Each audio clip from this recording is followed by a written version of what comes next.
You sure? Shucks, Tom. I thought you couldn't get it. Oh my God. That was me, Christmas '98, pretending to faint because I got GoldenEye.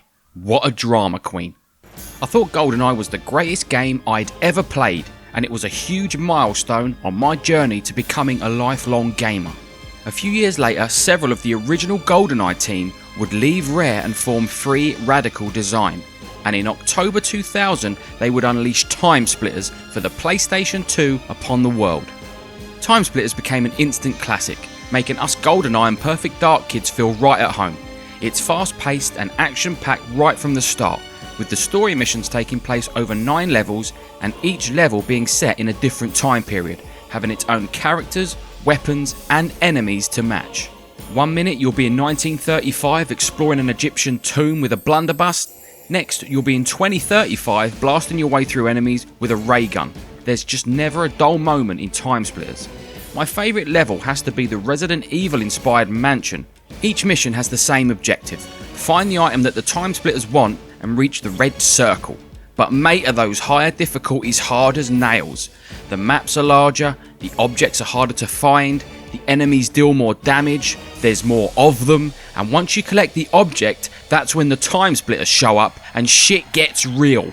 It still has the same GoldenEye auto-aim, with you having to hold the left trigger down to bring up the crosshair for precision shots, which you'll only use for sniping or headshotting the undead. This can feel pretty jarring to newcomers, and is the only thing that hasn't aged well. If you're not fighting zombies, just make sure you keep moving and let the auto-aim do its thing. As for music and sound, Timesplitters has one of the greatest soundtracks ever, and when the music is combined with the meaty gunfire, it just takes the game to the next level.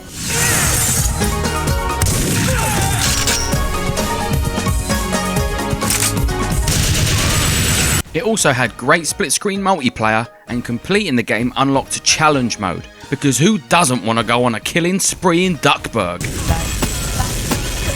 But as good as it was, it would forever be overshadowed by its sequel, Timesplitters 2. The title alone can still make a whole generation of gamers feel lightheaded. This was a big deal, and for anyone who's not in the know, this is the true sequel to GoldenEye.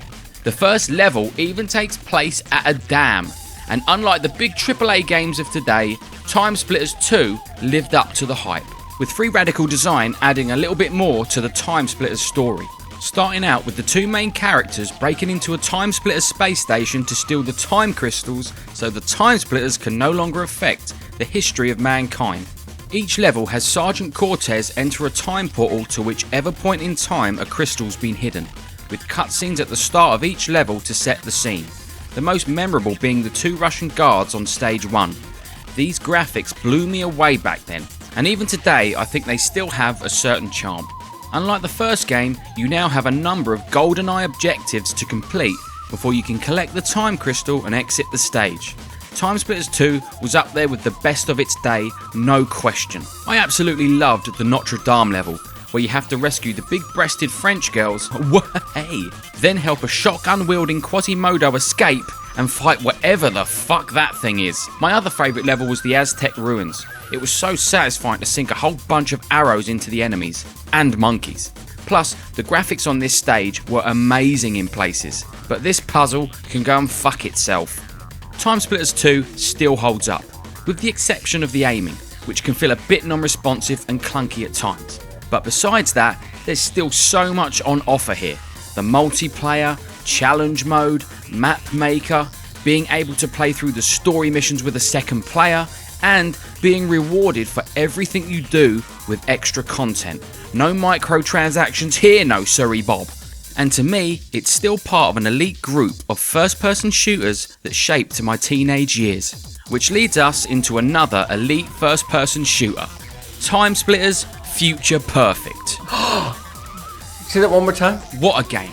A game that I think had a heavy influence on the next generation of first-person shooters, such as BioShock, Fallout 3 and Left 4 Dead. You play through this game and tell me I'm wrong. I mean, steampunk robots, harpooning enemies, underground cities. come on. And that's just one part of it. This time around, Free Radical went with a more story-driven Timesplitters, which has you take control of Sergeant Cortez once again, as he travels through time to destroy the time crystals and stop the Timesplitters from ever being created. Just a lot of stuff about time. Along the way, it even has you meeting up and fighting alongside characters from the first game, like Harry Tipper and Captain Ash, as well as your past and future self. This game is like a greatest hits collection of first-person shooters. It's like a perfect combination of Halo, Half-Life 2, Medal of Honor, and previous Timesplitter games. And Free Radical finally ditched the clunky GoldenEye aiming for the more modern dual analog stick controls with softlock. It's just balls to the wall fun the whole way through, with great writing, graphics and controls, with plenty of extra content to keep you busy after you complete the story. Me and my pussy are going to have a lot of fun. What's this? Who cares? It's Timesplitters and it's fun. And like a lot of other gamers, I've been waiting for a fourth Timesplitters game for way too long. It's been like 16 years. Fuck, I feel old. But there is a light at the end of this Timesplitters tunnel. Though trying to find out where Free Radical are now and who owns the rights to Timesplitters is a bit of a rabbit hole. Free Radical was bought out by Crytek in 2009, changing its name to Crytek UK. During this period, Crytek UK would help Crytek develop the Crysis series. But in 2014, Crytek UK was shut down, with most of the staff leaving to join the newly formed Dambuster Studios. Okay, now here we go. Dambuster Studios' parent company is Deep Silver. Deep Silver's parent company is Koch Media. Koch Media is owned by THQ Nordic, who in 2018 bought the rights to Timesplitters. Not only that, but ex-Rare and Free Radical founder Steve Ellis joined THQ Nordic about a year after the Timesplitters rights were purchased. Oh my god! Okay, it's happening! So, in an arse-about-face way, Free Radical are still alive and kicking as Dambuster Studios, with the rights to Timesplitters and one of its founders rejoining the team. Mental. But in the meantime, you may want to check out Homefront: The Revolution, because Dambuster Studios hid a full HD remaster of Timesplitters 2 inside it. Though only 2 levels were playable at first, someone has reverse engineered the code to unlock the entire game with a couple of key combinations. And it has mouse and keyboard controls, which fixes everything.